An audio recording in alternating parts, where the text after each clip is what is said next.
تنهرهما وقل لهما قولا كريما।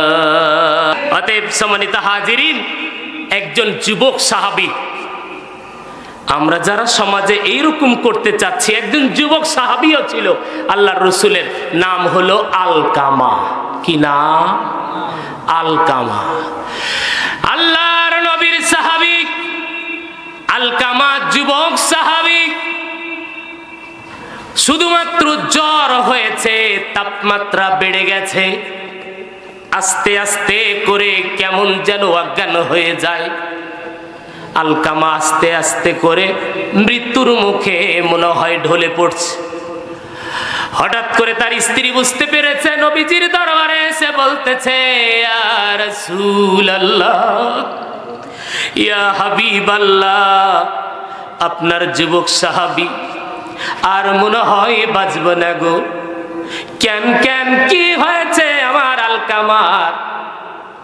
আল্লাহর নবীজি হযরত বেলাল, হযরত সালমান ফারসি আর আম্মারকে তার কাছে পাঠানো হলো।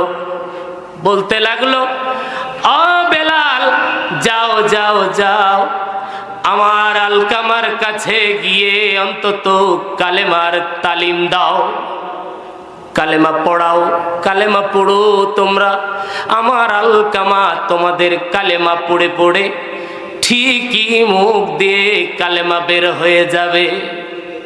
আল্লাহর নবীর সাহাবী, তিনজন সাহাবী আলকামার মুখের সামনে এসে জোরে জোরে কালেমা পড়ে, কিন্তু আলকামার মুখ দিয়া কালেমা বের হয় না।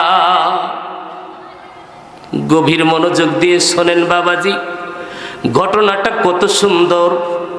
আল্লাহর নবীজি পাঠালেন হযরত বেলালকে, সালমান ফারসিকে, আর পাঠালেন আম্মার বিন ইয়াসিরকে। তিনজন সাহাবী সেই জায়গায় গিয়ে কালেমার তালকিন দেয়, পড়ে দেয়, লা ইলাহা ইল্লাল্লাহু মুহাম্মাদুর রাসূলুল্লাহ। কিন্তু কালেমা আলকামার মুখ দিয়ে বের হয় না, আলকামার মুখ দিয়ে কালেমা বের হয় না, আলকামার মুখ দিয়ে কালেমা বের হয় না। হযরতে বেলাল দৌড়িয়ে এসে আল্লাহর নবীকে বলে দিলেন, ওগো নবীজি, আপনার যুবক সাহাবী আলকামার মুখ দিয়া কালেমা বের হয় না। আল্লাহর নবীজিকে আকাশ থেকে জানিয়ে দেওয়া হলো। বাতাসের বেগে জিবরাইল এসে বললেন, ওগো নবীজি, আলকামার উপরে আলকামার মা রাজি খুশি না। আল্লাহু আকবার। বলে তাই নাকি? হযরত বেলালকে বলল, বেলাল, ও বেলাল, আমার আলকামার মাকে নবীজির দরবারে সালাম দিয়ে দাও। আলকামার মা দৌড় দিয়ে এসেছে নবীজির চরণ তলে। নবীজিকে বলতেছেন, আসসালামু আলাইকুম ইয়া রাসূলুল্লাহ, আমাকে ডেকেছেন, আপনার খেদমতে আমি হাজির হয়ে গেছি। ওগো নবীজি, বলেন কি জন্য ডেকেছেন? আল্লাহর রাসূল বলতেছেন, ও আলকামার মা, তুমি কি আলকামার ব্যবহারে অসন্তুষ্ট, রাজি খুশি না? বলে হ্যাঁ। ওগো নবীজি, আমি আলকামার ব্যবহারে, আলকামার যে কষ্ট দিয়েছে, আমি আলকামার মা কোনো দিন এটা মাফ করব না। আল্লাহর রাসূল ওই মহিলার দিকে তাকাচ্ছেন আর বলতেছেন, আলকামার মা রে, আমার যুবক সাহাবী মনে হয় ভুল করে দিয়েছে।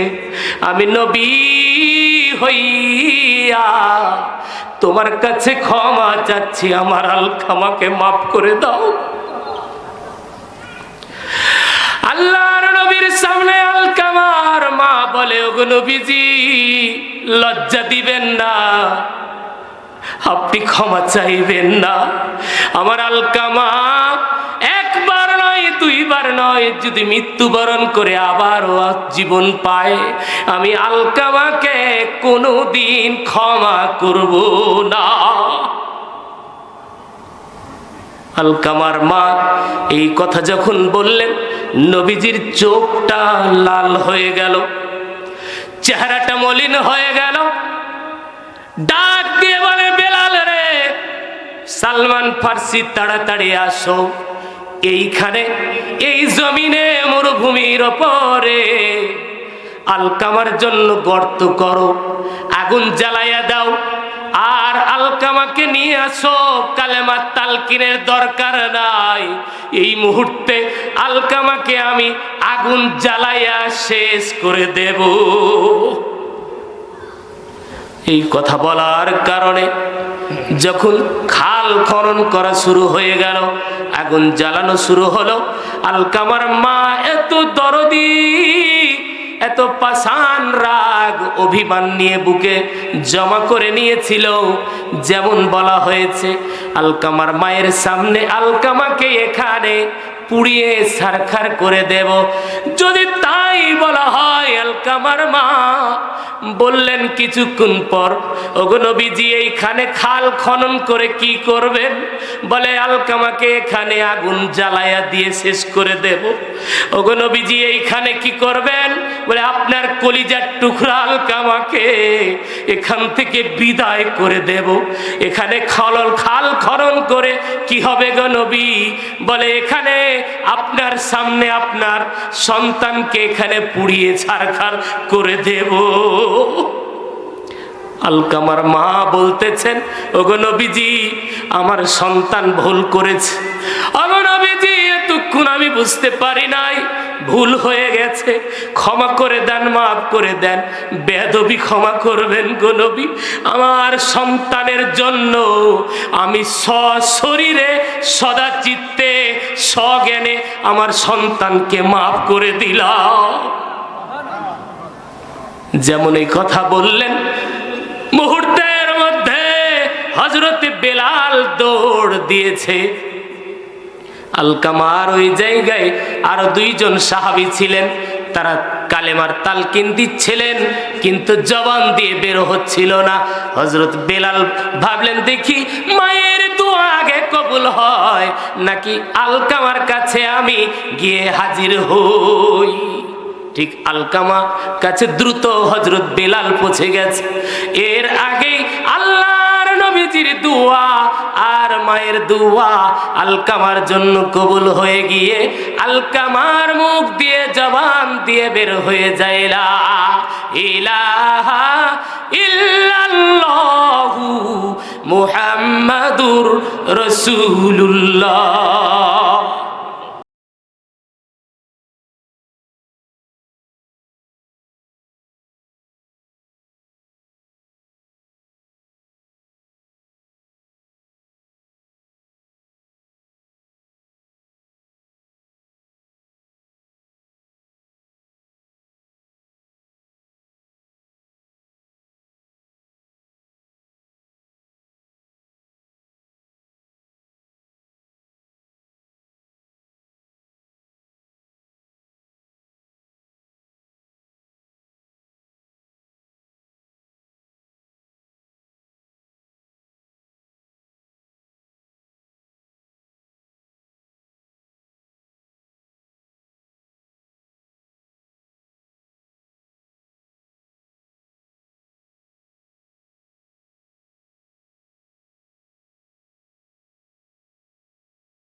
অতএব যুবক ভাইরা, সামনের দিন কিন্তু ইসলামের ময়দান।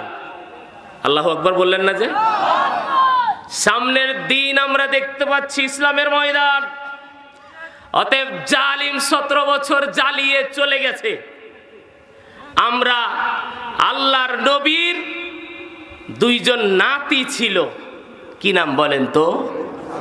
হাসান আর হুসাইন।